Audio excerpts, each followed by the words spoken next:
IFS students, हमारे साथ में कनेक्टेड है आज Kavita and she has recently qualified CSIR NET Life Science and she also has qualified both LS and JRF.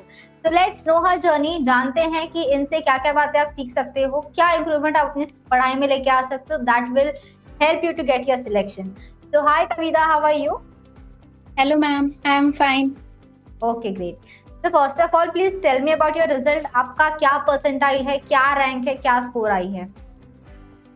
Ma'am मेरा percentile 99.89 था, score मेरा 126.5 था और रैंक मेरा 50। Okay okay great. तो पहले तो आप मुझे बताओ कि आपका क्या रिएक्शन था रिजल्ट देख के, कि आप ये एक्सपेक्ट कर रहे थे, सरप्राइजिंग था, क्या था? नहीं मैम, मैंने सोचा हुआ था कि इतना तो आना चाहिए। मैं मतलब जैसे एग्जाम दे के आई थी उसके बाद मैं सोच रही थी कि शायद 56 तक तो मेरी रैंक आ जानी चाहिए, पर मेरी फिर 50 आ गई तो अच्छी बात थी। बिल्कुल बिल्कुल, ये तो आई थिंक बेहतर रिजल्ट आया है, जितना आप एक्सपेक्ट कर रहे थे उससे भी बेहतर आया है, तो दैट्स वंडरफुल एक्चुअली। तो जैसे कि आपने मुझे बताया है कि आपको 126 पॉइंट कुछ मार्क्स आए हैं, तो उसके लिए आपने लगभग कितने मार्क्स का पेपर अटेम्प्ट किया था? मैंने अराउंड मैम शायद 160-165 के आसपास अटेम्प्ट किया होगा। ओके, और मॉक टेस्ट में भी आप लगभग उतना ही अटेम्प्ट करते थे या क्या स्ट्रैटेजी रहती थी आपकी वहाँ? टेस्ट में तो मैम मैं ऑलमोस्ट सारे अटेम्प्ट करने की कोशिश करती थी। ये होता था कि सारे गो थ्रू कर लूंगी एक बार तो कुछ ना कुछ चीज सीखने को ही मिलेगी। उसमें फाइनल पेपर तो था नहीं वो तो। Yes, okay great. तो मुझे ये बताओ कि आपका सब्जेक्ट क्या था मास्टर्स में? बोटनी था मैम, एमएससी। ओके, तो टेल मी कि जैसे कि हम बोलते हैं कि हमारे पास जो 13 यूनिट्स है हमारे सिलेबस में, वो काफी डाइवर्स है, बहुत सारे लाइक अगर बायोटेक का स्टूडेंट है, माइक्रो का है, बॉटनी, जोलॉजी, तो सबके अपने अपने कुछ ना कुछ पेपर्स मिल जाते हैं। तो being a botany aspirant, what do you think कि कौन से यूनिट्स को पहले बॉटनी का स्टूडेंट आराम से कर सकता है, कौन से यूनिट्स है ऐसे? मैम मैं अपना पर्सनल बताऊं तो मैंने ऐसा कुछ नहीं किया था कि मैं बोटनी से हूं तो मेरे को बोटनी की यूनिट ही पहले करनी चाहिए। मेरा कोर्स तो स्टार्ट हो गया था, जेनेटिक्स और सेल सिग्नलिंग चल रही थी उस टाइम पे, लेकिन मेरी कुछ फैमिली प्रॉब्लम थी उस टाइम पे, मैं थोड़ा बहुत ही पढ़ाई कर पाती थी। फिर मोलिकुलर बायोलॉजी स्टार्ट हुई थी 2 यूनिट बाद, तब मैंने वहां से थोड़ा पढ़ाई करना शुरू किया था। तो मैंने मोलिकुलर बायोलॉजी से फिर आगे जितनी भी यूनिट चलती जा रही थी मैं अपना साथ साथ लेके जा रही थी सबको। ओके, तो आपने उस सीक्वेंस में पढ़ा है जैसे पढ़ाया जा रहा था। Okay great. और मुझे ये बताओ कि जैसे कि हमको पता है कि एक सीएसई नेट के एग्जाम में आपको 200 मार्क्स के तो लाना नहीं, आपको मार्क्स आप 130 तक लेके गए तो आराम से आपकी जेआरएफ आ जाएगी। तो आपने कितना सिलेबस कवर किया था? क्या आपने पूरा 13 यूनिट्स पढ़े थे या फिर आपने कुछ स्किप भी किया था? मैंने सारी यूनिट्स कवर करी थी, बस मेरा इम्यूनोलॉजी वाला पार्ट रह गया था। ओके, बस मैंने सारी यूनिट्स कवर कर ली थी। तो डिफिकल्ट नहीं गई आपको पूरा पढ़ने में, पूरा रिविजन करने में, या हो गया? नहीं मैम, हो गया था स्टार्टिंग में। तो जैसे मैंने लास्ट ईयर कुछ मैंने 15 अगस्त के आसपास ही ज्वाइन किया था मैंने। अभी जैसे ऑफर चल रहा है वैसे ही ऑफर चल रहा था उस टाइम पे भी, तो मैंने ज्वाइन किया था। लेकिन उस टाइम पे ना मेरी मम्मी का ऑपरेशन हो रखा था। ओके, मेरे को घर का भी काम करना होता था, जी जी। भैंस वैस रखते हैं तो जैसे प्लॉट वगैरह का भी काम हो जाता है। लेकिन वहां पे तो पेरेंट्स कर लेते थे, पापा भाई ये कर लेते थे, मेरे को घर का करना होता था। तो मैं 8 बजे तक अपना काम कंप्लीट कर लेती थी। सुबह मैं 5 बजे उठ जाती थी, 8 बजे तक कंप्लीट करके फिर मैं अपना स्टडी स्टार्ट कर देती थी। जैसे क्लासेस होती थी 8 से, फिर 1 डेढ़ 2 बजे तक क्लास लेती थी कंटिन्यू। उसके बाद वही अपना जैसे थोड़ी बहुत देर रेस्ट कर लिया, थोड़ा बहुत घर का काम, फिर शाम में फिर वापस से थोड़ी देर पढ़ाई कर ली, फिर घर का काम हो गया, फिर सो जाती थी। ऐसे ही चला था कुछ महीने। तो फिर जैसे मम्मी की तबीयत ठीक हुई उसके बाद जनवरी में तो ये था कि मम्मी ने ऑलमोस्ट सारा काम करना शुरू कर दिया था, तो जनवरी से तो मैंने खुद ही पढ़ाई करना शुरू कर दी थी, फिर मैं कुछ नहीं करती थी। Okay great. तो आपका स्केड्यूल आपने काफी अच्छे से प्लान किया था कि घर भी आप मैनेज कर रहे थे, आपने सेशंस लाइव अटेंड किए थे, उसके बाद आप सेल्फ एनालिसिस, सेल्फ पढ़ते थे, रिवीजन करते थे। तो मुझे बताओ कि उस टाइम पे क्या आपके लिए पॉसिबल था कि क्वेश्चन को भी प्रैक्टिस करते चलो साथ में, या फिर आपने वो बाद में स्टार्ट किया था करना? मैम स्टार्टिंग में तो पॉसिबल नहीं हो पा रहा था क्योंकि दोनों चीज़ें मैनेज करना बहुत मुश्किल हो रहा था। लेकिन बाद में मैं जैसे मॉलिक्यूलर बायोलॉजी शुरू हुई थी, केसी सर ने पढ़ाई थी, हुँ, तो जैसे सर क्लास में भी 1-2 चीज़ें ऐसे बोल देते थे उस टाइम पे जैसे बच्चा खुद ही मोटिवेट हो जाए। तो उनकी चीज़ों को देख के फिर मेरे को खुद ही मोटिवेशन आता था। मैं हर टाइम ये सोचती थी कि हो सकता है कि मेरी ऑल इंडिया रैंक 1 आ जाए, मेरे को कोशिश तो करनी चाहिए। मैं बिल्कुल। ऐसे ही रहती थी बस फिर धीरे-धीरे टाइम मैनेज अपने आप ही होने लग गया ये सोचते-सोचते। बस मैंने खुद कॉन्फिडेंस बिल्ट अप कर लिया, उससे हो गया ये। बिल्कुल, बिल्कुल। येस, डेफ़िनेटली हमारे लाइफ़ सेशन में होता ही ऐसा है कि बीच में आपको एक आध दिन पढ़ते-पढ़ते कुछ 1-2 बातें सुनने मिलती है कि कोई रिज़ल्ट आ गया, तो देख के हमें हमारे अंदर अपने आप वो जाग जाती है कि नहीं यार पढ़ना है। और मुझे ये लगता है कि हमारे जितने भी स्टूडेंट्स हैं, वो इतने डेडिकेटेड होते हैं पढ़ाई को लेके कि वो कभी बोर नहीं होते। दे विल नेवर से कि यार कितना पढ़ लिया या कुछ। उनको इतना मज़ा आता है पढ़ने में कि वो पढ़ते-पढ़ते उनको समझ में नहीं आएगा कि कैसे आपने 2 घंटे के लेक्चर्स अटेंड कर लिए हैं। तो डेफ़िनेटली एक ये बहुत अच्छी बात बताई आपने कि सर के लेक्चर्स में एक आध मोटिवेशन कभी ना कभी आ जाता है, रैंडमली आ जाता है, जो आपको बहुत एक पुश देता है कि नहीं हमको पढ़ना है और हमसे हो जाएगा। नहीं तो बहुत बार बच्चे एक नेगेटिविटी में होते हैं कि इतना सारा सिलेबस है, इतने सारे बच्चे हैं, 1% का रिज़ल्ट आता है, हमारा उसमें आएगा कि नहीं आएगा। बट डेफ़िनेटली अगर आपने उतनी मेहनत की है, आप हर एक बात को ध्यान से सुन के पढ़ते हो बच्चों, तो डेफ़िनेटली आपका रिज़ल्ट आ जाएगा। तो कविता टेल मी कि जब आप प्रिपेयर करते थे तो कोई यूनिट था जिससे आपको डर लगता था या लगता था बहुत डिफिकल्ट है नहीं हो पाएगा, ऐसा कुछ था वहाँ? मैम मेरे को थोड़ा डाइवर्सिटी से डर लगता था। डाइवर्सिटी में मैंने कुछ-कुछ पार्ट जो मेरी समझ में नहीं आ रहा था ना, हुँ। पूरा स्किप नहीं किया। मैंने जो-जो पार्ट समझ नहीं आ रहा था बस मैंने उसको ऊपर-ऊपर से देख लिया। वैसे पूरा स्किप नहीं किया, ऐसे किया था और तो मैंने सारी यूनिट्स कर ली थी। Okay, okay, great. तो बाकी जैसे कि आपने मुझे बताया है, मैं खुद शॉक्ड हूँ कि आपने सारे यूनिट्स पढ़ के आपने सब कुछ याद रखा था। तो मुझे कुछ बताइए कि रिवीजन के आपके क्या कैसे आप रिवीजन करते थे कि बाकी बच्चों को तो मुझे लगता है कि उनको वो हमेशा मुझे बोलते हैं कि मैम हमसे तो 8 यूनिट भी नहीं हो पा रहे हैं, 9 यूनिट करने में दिक्कत आ रही है and you have managed to do everything. So how you used to revise, आप कैसे करते थे रिवीजन? मैम मैं सुबह जल्दी उठ जाती थी। मैं 4 साढ़े 4 बजे के आस-पास तो उठ जाती थी। हुँ, हुँ। कभी 4 बजे, कभी साढ़े 4 बजे बस फिर तभी से अपना पढ़ाई शुरू कर देती थी। ओके। फिर उसके बाद फिर मम्मी ठीक हो गई थी, उसके बाद तो 8 बजे तक मेरे को पढ़ना ही था और क्या करना था। 8 बजे क्लासेस थी, फिर अपना कंटिन्यू साथ-साथ रिवाइज़ भी करती रहती थी। कभी ये हो जाता कि अभी नहीं पढ़ा जा रहा तो पीवाईक्यू लगा लेती थी। ऐसे हुँ। ही फिर क्लास खत्म होने के बाद 10-15 मिनट, आधा घंटा ऐसे सो लेती थी, उसके बाद फिर अपना रिवाइज़ करना शुरू कर देती थी, ऐसे ही। ग्रेट। तो आई थिंक आपने टाइम को बहुत अच्छे तरीके से मैनेज किया था एंड जैसे कि आई कैन सी आपने पूरा डिवोट किया था अपने आप को प्रिपरेशन के लिए एंड डेफिनेटली ये बहुत बड़ी बात है। स्टूडेंट्स प्लीज रिमेंबर कि आपको अपने आप को उतना टाइम देना पड़ेगा पढ़ाई के लिए, अदरवाइज इट्स डिफिकल्ट। फिर आप 2 या 3 अटेम्प्ट के लिए जाओगे, आई डोंट थिंक कि उसमें जाने से अच्छा है कि आप 6 महीने डेडिकेटेडली पढ़ लो प्रॉपरली, तो आप आराम से इसको फर्स्ट अटेम्प्ट में क्वालिफाई कर लोगे, then it's no big deal for you. Okay, so tell me Kavita कि how you deal with the numericals part. हमको बहुत बार थोड़ा सा डर लगता है, जो सिंपल होते हैं, हालांकि जेनेटिक्स है, बायोकेमिस्ट्री है, थोड़े बहुत जो न्यूमेरिकल्स होते हैं, तो आपको मजा आता था करने में या थोड़ा सा डर लगता था? न्यूमेरिकल्स मैम जिसकी जैसे कुछ वैल्यू होती थी ना, किसी के अंदर वो कन्वर्ट करनी पड़ती थी। जैसे कोई भी यूनिट उसके पीछे हो, वो तो मैं छोड़ देती थी क्योंकि मेरे को कन्वर्ट करने में ना बड़ी दिक्कत आती थी। मैं कि कभी गलत ना हो जाए। बाकी और तो न्यूमेरिकल ऐसे होते थे कि क्लास में जो सर पढ़ाते थे ना, उसको अगर ध्यान से कर लेते थे ना, तो अपने आप ही सोल्व हो जाते थे। उनके लिए अलग एफर्ट्स डालने की ज़रूरत नहीं होती थी।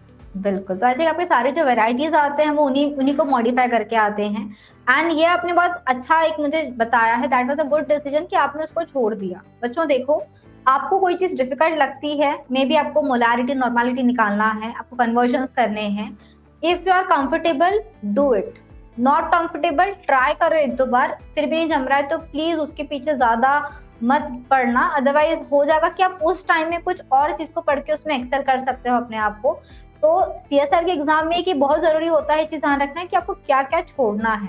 पढ़ना है तो बहुत अच्छी बात है, बट क्या-क्या छोड़ना है ये भी आपको समझना चाहिए, क्योंकि आपको 200 मार्क नहीं लाने हैं एग्जाम में, आपको 130 तक भी आप लेके आ जाओ, 120, 130 that will give you JRF. तो उसके हिसाब से आपको प्रिपेयर करते हुए चलना है, ना कि आपको पूरा हर एक टॉपिक का हर एक वर्ड पता होना चाहिए। तो दैट्स ग्रेट। तो टेल मी आपके घर वालों का रिएक्शन क्या था रिजल्ट को देख के? आई थिंक बहुत खुश हुए होंगे सभी।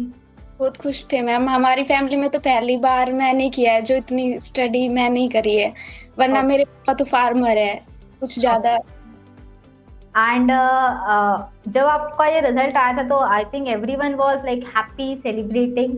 आपको किसने बताया था एग्जाम के बारे में? आपका कब से ड्रीम था एग्जाम को क्वालिफाई करना? मैम मैं बीएससी में थी तब मैंने जैसे थोड़ा-थोड़ा सुना था कि नेट का भी एग्ज़ाम होता है, पर मेरे को मतलब पूरा कुछ नहीं था, ऐसे पता चला कि ऐसे कुछ होता है। लेकिन जब मैं एमएससी में गई, तो टीचर्स थे वो थोड़ा-थोड़ा बताते रहते थे। कुछ फिर यूट्यूब से जैसे एमएससी के नोट्स बनाने पड़ते थे, तो वहाँ से कुछ चीज़ें पता लग जाती थी। फिर मैंने एनरोल किया तब तो सारी चीज़ें पता लग गई बस, फिर उससे धीरे-धीरे। ओके। वैसे स्टार्टिंग में मैं सोचती थी कि मेरे को रिसर्च फील्ड में जाना है, प्रोफेसर बनना है, ऐसे तो बस क्या। तो अभी आपका आगे का कुछ प्लान कंफर्म है कि भाई अभी मुझे ये करना है इमीडिएटली? क्या प्लान किया है आपने? तो मैम मैं पीएचडी में एडमिशन लेके कुछ रिसर्च करना चाहती हूँ, जिससे ये हो कि हाँ, मैंने ये चीज़ करी है अभी। Okay. And tell me about the Sunday test. हम हमेशा बच्चों को बोलते हैं कि बच्चों टेस्ट दो, प्रैक्टिस करो, तो आप मुझे बता ही दो आज कि भाई क्या इंपॉर्टेंस होता है टेस्ट सॉल्व करने का? संडे टेस्ट देना चाहिए मैम, डेली का डेली रिवाइज कर लो, फिर अपना सैटरडे को फ्री रहते हैं, कुछ काम तो होता नहीं है क्लासेस के बाद। अपना जो वीक में पढ़ा है सारा रिवाइज कर लो, सैटरडे को कर लो, संडे को सुबह कर लो। दिन में टेस्ट देना होता है, आराम से टेस्ट दो, उससे पता लग जाएगा क्या चीज़ें हैं, क्या नहीं। जहाँ पे कमी लग रही है, वहाँ पे चीज़ों को फिर दोबारा पढ़ लो, क्योंकि यूनिट 2-3 वीक तो चलती है मैक्सिमम। तो यस, धीरे-धीरे अपना लेते चलो ऐसे। बिल्कुल बिल्कुल। और आपको क्या लगता है कि जब भी हम एक टेस्ट देते हैं उसके बाद में ऑलवेज से द स्टूडेंट्स की मार्क्स क्या आए हैं? ऑफ कोर्स आपको मार्क्स एक मोटिवेशन जरूर देता है, पर उससे कभी निराश नहीं हो जाना कि इस हफ्ते मार्क्स 35 में आए हैं तो कैसे हम 60 तक पहुंचेंगे। वो आप पहुंच जाओगे, आपको बस कंसिस्टेंसी मेंटेन करनी है प्रिपरेशन में। तो एक सेल्फ एनालिसिस बहुत जरूरी होता है। आपको समझ में आता है कि आप कहाँ वीक पढ़ रहे हो, क्या आपकी स्ट्रेंथ है, आपको वो सारा उस पर आपको ध्यान देना है कि भाई ये मेरी वीकनेस है, इम्प्रूव इट, ये मेरी स्ट्रेंथ है, तो इसको मुझे और कैसे डेवलप करना है। तो on that tell me Kavita कि जब भी आप एक एग्जाम देते हो तो आपने कितना टाइम रखा था हर सेक्शन के लिए, एबीसी पार्ट के लिए? मैम मैंने सी पार्ट के लिए 1.5 घंटा सोच के चली थी मैं, पर मेरा उससे पहले ही कंप्लीट हो गया था। मेरे को सी पार्ट तो इतना इजी लग रहा था, मेरे को ये था कि ये भी आता है, ये भी आता है। फिर जो क्वेश्चंस आते थे ना, मैंने उनमें से भी ये था कि जो मेरे को बिल्कुल ही श्योरिटी से आते, जिनमें 1% भी डाउट नहीं हो सकता, मैंने वो अटेम्प्ट किए। फिर मैंने ए पार्ट के लिए भी थोड़ा टाइम रखा था कि 15 से 20 मिनट, बाकी बी पार्ट के लिए। पर मैंने ये नहीं किया कि मैं पहले सी पे ही लगी रही फिर बी पे ही, ऐसे मैं सफल करते-करते फिर मैंने एग्ज़ाम दिया था। बस बी पार्ट में मेरे को थोड़ी-सी दिक्कत हुई थी, उसी में ही मेरे थोड़े मार्क्स कम हो गए, वरना और थोड़ा इम्प्रूव हो सकता था।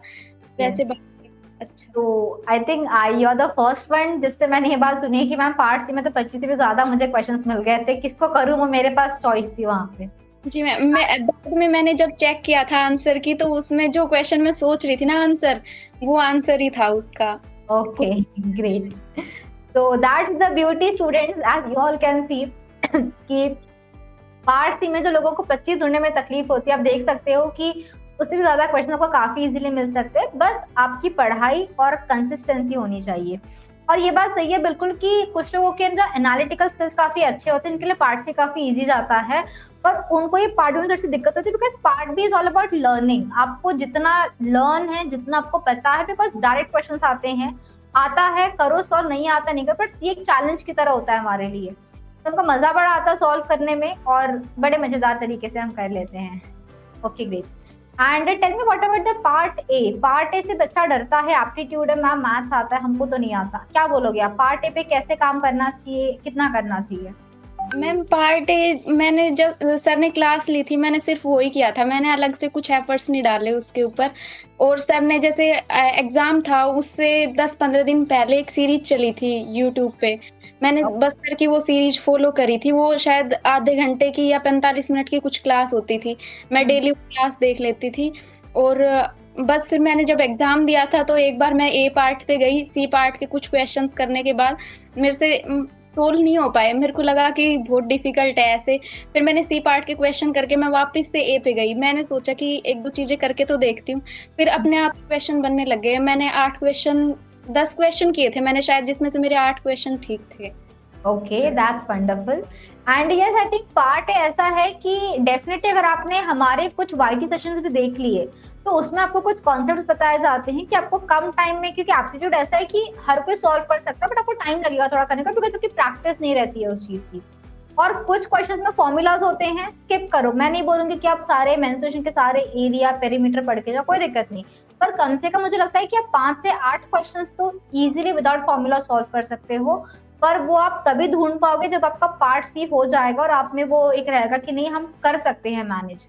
और अगर कुछ टाइम नहीं बच रहा है पार्ट ए के लिए तो फिर बहुत मुश्किल है उसको सॉल्व करना। तो सिंस कविता आपने जैसे बताया कि पार्टी में तो मैं मजा आ रहा था, मैंने तो 25 के ऊपर भी सॉल्व कर लिए थे, तो आपके पास काफी टाइम था and you manage to attempt 10 questions, that's itself is a very good thing, that's great.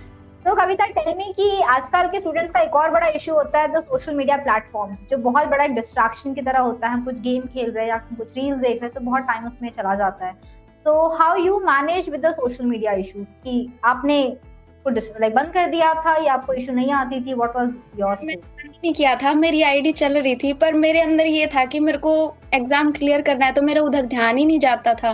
मैं अगर ऑन भी करती थी, मुश्किल से 1-2 मिनट के लिए ऑन करती थी, बस फिर तभी हो जाता था कि बंद कर दे, टाइम वेस्ट ही हो रहा है, अपना पढ़ ले ऐसे। तो दैट्स गुड कि आपके माइंड में आपको वो सेल्फ रियलाइजेशन था कि टाइम वेस्ट हो रहा है मेरा। अदरवाइज बच्चे कभी कभी बहुत डिस्ट्रैक्ट होकर बहुत उसमें टाइम वेस्ट कर देते हैं, बट ये आपकी काफी अच्छी सोच थी कि नहीं इसमें टाइम वेस्ट हो रहा है। आपको उस टाइम पे अहमियत थी उस चीज की कि नहीं किसमें टाइम इन्वेस्ट करेंगे तो उसका फायदा ही होगा, इसमें नुकसान हो रहा है आपको रियलाइज करना होगा बच्चों, अदरवाइज फिर बड़ा मुश्किल है इस एक चीज को कंट्रोल कर पाना। तो टेल मी कविता कि आपके साथ जर्नी में कौन कौन था, किस किस को थैंक्स बोलना चाहते हो, who was behind your success in this result? मेरे मम्मी पापा को, मेरी फैमिली को और मेरी एक फ्रेंड है उसको, बस। Okay great. सो ये टीचर्स ने बहुत अच्छा गाइड किया है, सपोर्ट किया, तभी मैं आज यहाँ तक पहुँच पाई हूँ। उन्होंने अच्छा पढ़ाया, उस वजह से ही मैं पढ़ पाई और ये कर पाई हूँ। वरना एमएससी के बाद मैं जानती हूँ बच्चों को इतनी, जो अच्छी यूनिवर्सिटी से पढ़ते हैं उनको नॉलेज होती है। मैं तो यहाँ लोकल से ही पढ़ी हूँ, तो इतनी अच्छी नॉलेज भी नहीं थी, वो नहीं था, फिर भी मेरे कंसेप्ट काफी अच्छे हो गए। Okay great. So definitely yes, family, friends, teachers are the supporters for you all and बहुत हेल्प किया आपको उन्होंने, so that's wonderful. Tell me any message from you जो आप बताना चाहोगे to the new aspirant जो भी प्रिपेयर कर रहे हैं, उनको कुछ आप टिप आपकी तरफ से? मैं बस ये कहना चाहूंगी कि मैम सेल्फ मोटिवेटेड रहे। अगर सेल्फ मोटिवेटेड रहेंगे, सेल्फ कॉन्फिडेंस रखेंगे तो वो कुछ भी कर सकते हैं। और कभी भी ये ना सोचे कि मेरे से नहीं हुआ, तो ये सोचे कि जब सब कर सकते हैं, मैं भी तो एक एवरेज स्टूडेंट हूँ, ये थोड़ी कि मैं बहुत ब्रिलियंट थी ऐसा कुछ भी, तो मैं कर सकती हूँ तो कोई भी कर सकता है। बिल्कुल। तो डेफिनेटली दैट्स वंडरफुल स्टूडेंट्स। तो आई थिंक आपको काफी कुछ आज पता चला है, काफी कुछ आपने सीखा है। शेड्यूल को फॉलो करो, खुद को रियलाइजेशन रखो ये कि टाइम वेस्ट नहीं करना है, सेल्फ मोटिवेटेड रहो। सेशंस में आओगे तो definitely KC sir is there to motivate you all, या आपको एक पुश हर सेशन में मिलता रहेगा कि यार करना है करके। और जो डोज देना होता है ना, वो सर को प्रॉपर्ली पता है कि कब बच्चों को डोज देना है कि भाई आज जाके बच्चा पढ़ ली।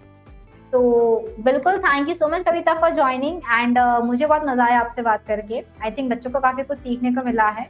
I wish you all the very best for your future and जो भी आपके एस्पिरेशन, जो भी आपके ड्रीम्स है कि आपको पीएचडी करनी है, डेफिनेटली आप सारा फुलफिल कर लोगे। And a big congratulations for you on this wonderful result JRF and इतनी बेहतरीन रैंक आई है आपकी।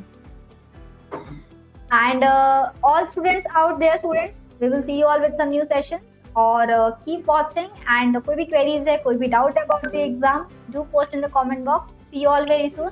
Have a great day everyone and a very happy learning to you.